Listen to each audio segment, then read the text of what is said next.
stretch. Let's pause the video. You might want to go grab some caffeine. You might really want to kind of kick back and get everything quiet because we got a lot of stuff to cover in this video. This is one of those videos where we're covering too much information in too short of a period of time. I'm going to go ahead and let you know I'm going to cram your brain full of stuff in this video, but at the same time, I'm using this video as an introduction to an entire section. We're about to go off on a thread of like 5, 8 videos of just data types. We had to start somewhere, okay? So this is sort of the somewhere. Okay. All right, so let's just talk about an overview. Okay, so are we talking data types with no space, or is it data types or data types? Which one do you use? I'm going to go with this route. Now, I sometimes will switch it up. Sometimes I will use data types with no spaces. If we were talking a class that I had created, maybe I would use that. But I'm going to go, and I'm not going to suggest you do, but here's what I'm going to go with: data types. Now, I will say this. If you look in the books online, the SQL Server documentation, that is the predominant language. That's kind of why I picked it. Right? To me, this is a more logical thing. I like that better, but that's not the parlance that you're going to see when you start looking in the docs. Okay, so we'll do data types here now. Just understand, this is a very high level overview. I'm not getting into super details just yet. In fact, I'm going to throw a whole bunch of things at you and not explain it. I'm just going to give you a bunch of stuff that we're going to explain in the next sections and even as the course develops.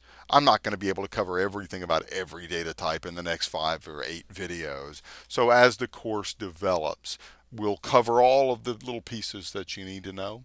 But let me suggest this to you.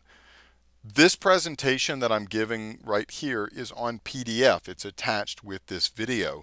So just use that as a reference. I've tried to put in here things like the minimums, the maximums, and the size of each data type, of the major data types, so that you could use those as a reference. So just get this PDF, set it aside, and we'll develop what the content is over the next 5 to 8 videos, okay?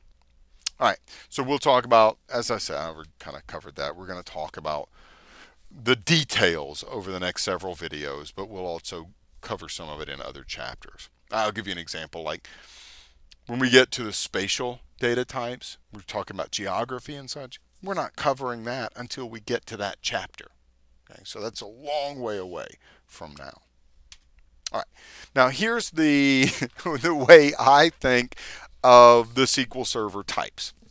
Now this is where I also differ from Microsoft. Microsoft may put these into different buckets. I'm going to put my thoughts into 4 buckets. There you're going to store numbers, you're going to store strings, you're going to store temporal, you're going to, dates and times, and then everything else. Now, Microsoft obviously is going to have different buckets that they're working from. But this is mentally how I keep track of everything. It's either a number, it's a string, it's some sort of a date time, or it's something else. Now, let's just kind of walk through each one of these buckets. Here's the numbers bucket here. One thing you should know, there's no change in the data types from SQL Server 2005 on. No new data types, no change in the structure, no internal changes, no external changes. Everything's the same. Now, what you have to think about these is that you can classify these in a couple of different ways. The Microsoft documentation will use exact numerics and approximate numerics. That's how they classify these. Now, to me, that I get it.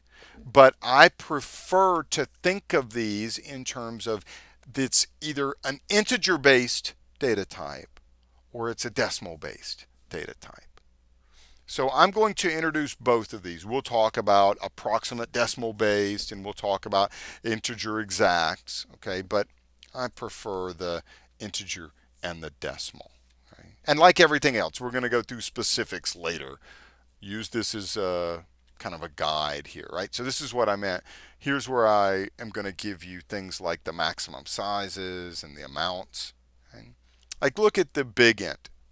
And we'll just kind of walk in through here. When we say that it takes 8 bytes, I'm being a little bit silly here, and you probably know this, but I just want to make sure. When I say 8 bytes, I mean that a single value in one row in a big int column takes up 8 bytes. But Scott, what if the big int value stores the value 14? Is it still having to store all 8 bytes? Yes. If you have assigned for a column the big int data type, it takes up 8 bytes regardless of what the value is. Okay. Now, you'll notice over here the maximum and minimums over here. Okay, so this is a big number. So we've got million, billion, trillion, quadrillion, quintillion. I think I got that right. I think that you're talking plus or minus 9 quintillion. Those are the different values that you can store in your big int. Okay. Now the int is half the size, so we're talking of 4 bytes, but we're only able to go to, count it up here, a million, billion. So negative to positive 2 billion. Now we're going to talk later about when I would use int versus big int or versus small int. Notice the tiny int 0 to 255. What does that mean? It means that there is a domain of values that is of 256 unique values. And if you start breaking these things down and you start thinking about a byte, okay, here's how I always think about it. Okay, how many bits in a byte? Got 8 bits in a byte, right? How many different combinations of 8 bits are there? Right? What are the values of a bit? Well, you could see it right here. A bit can be either a 0 or a 1. You have 8 bits. How many unique combinations can you create? 256. Okay. And that's where we get 0 to 255. 0 counts, right? So it's 255 plus 0 is 256 unique values. How many unique, I'll start with this. How many bits are in a byte? 8. How many bytes? 2. So we got 16. How many different combinations of 16 bits are there? 65,000 something, negative 32,768 to positive 32,767. So that's where these ranges come into. And a lot of you might be familiar with signed integers. Well, we don't, and unsigned integers. We don't have unsigned integers here. Like the small int data type isn't 0 to 65,000. For example, it's negative 32 to positive 32. If you wanted to use the integer-based value 33,000, you would then have to go up to using an int. You couldn't mark this as an unsigned small int. Some of you may not know what that means, but others that will make total sense.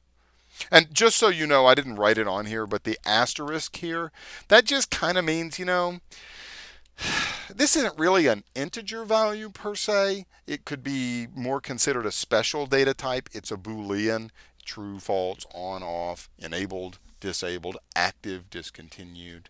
Okay?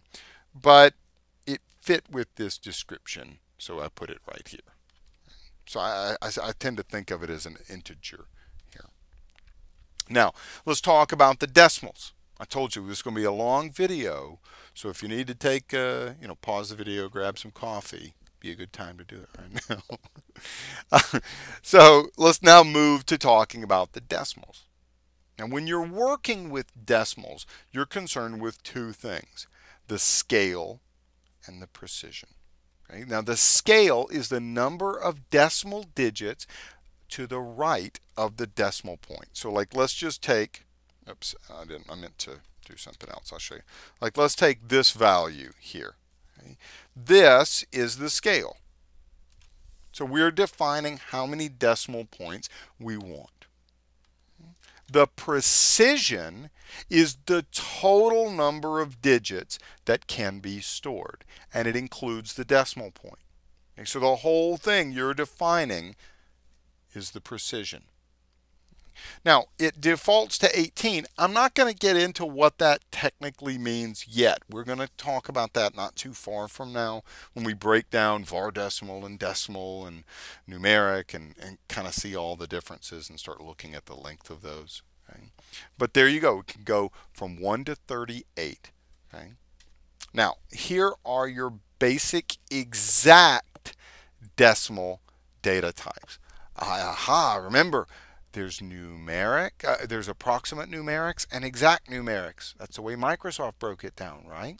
This is an exact decimal-based table. Okay? So we'll talk about approximates here in just a little bit, but notice here, decimal and numeric are the exact same thing. There is no difference. Most of the SQL people will use this term decimal instead of numeric.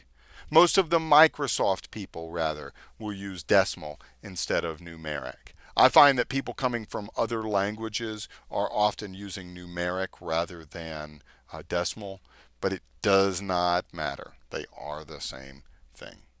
Okay. All right, so we'll talk a little bit more about the byte size. It depends on what your precision is. We'll do currency. We'll have a bunch of videos that later, all throughout the course, will deal with currency. A lot of us, myself included, have to deal with currency on a day-to-day basis. And we'll talk about why money and small money may not really be good data types for you. They may not be precise enough for you. You may need larger or smaller types.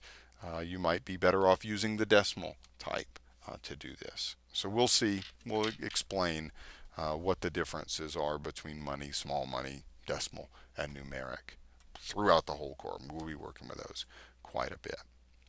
Now we get to the approximate decimals. Okay? These are your floating point data types. Now you have float and you have real. We'll talk about what floating point means. I know some of you guys coming from your computer science classes already very familiar with floating point. But what I get annoyed with is when instructors say, okay, here's your floating point data types, and they just move on. Well, not everybody is familiar with floating point, so we'll cover that again in an upcoming video. Okay? So just kind of use this as a guide, right? Now let's talk about the strings. Again, same thing. No change from SQL 2005 to all the way through R2. You got a couple of different string types. A string can either be Unicode or non-Unicode. Okay? And we'll talk about the differences in an upcoming video. But for the time being, Unicode is a specialized, standardized way of representing text that allows us, if we want to store characters from multiple languages in the same column. That's a hard thing to understand right there. What I mean is that one row of data could be in a Greek, a Cyrillic language. The next row of data could be in Russian. The next row of data could be in English. Now that might not seem special. Okay, well, I kind of assumed that that would be the way it was, Scott. But actually, it's a big deal. Okay, what we call localization. We start talking about multiple languages in one column. It's a real big deal. So we're going to spend a lot of time on this in an upcoming video. Okay. But here's what we'll cover here. Notice that these over here have no prefix. It's just char or char, however you prefer. Varchar, varchar. They don't have any prefix. And I'm going to move forward and show you that the next one does. You see the N. The ones that have an N are the Unicode data types, okay? No N, no Unicode. Okay, going back, see, these are the non-Unicode data types. For the time being, don't worry too much about it. Like I said, we'll cover the full-blown details right here. But so you specify, like with the car, this is a fixed length data type. What that means here with the car N is if I said car 5, I can put up to 5 characters. I couldn't put a 6th character. I would get a truncation error. And it actually takes up 5 bytes of space, regardless of what I put in the column. If I only put in one column, one textual value, like if I just put in the value S, it still takes up 5 bytes of space. Okay? It's a fixed length column. Every insertion takes 5 bytes. Now you couple that or contrast that with a variable length column. Okay, so here we have the varying column, the variable length here, varchar.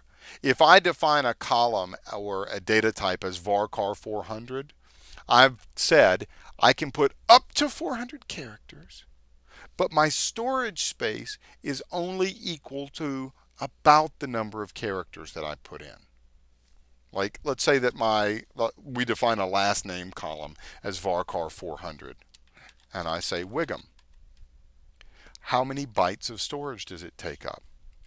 1, 2, 3, 4, 5, 6, 7, and a little bit of overhead, about 7 bytes. If we defined this as a car 400, a char 400, then it would take up 400 spaces. Now the varchar max is one of our special data types. For the time being, you can think to look here that varchar and char have a max of 8,000. And so you can say max when you want to go more than 8,000 bytes. And it actually goes up to 2 gigs worth of characters. That's what that really works out to. That's enough bytes to store 2 gigs per column per row. Gosh, I know we're just blazing through this. And again, we're going to cover all of it here in upcoming videos.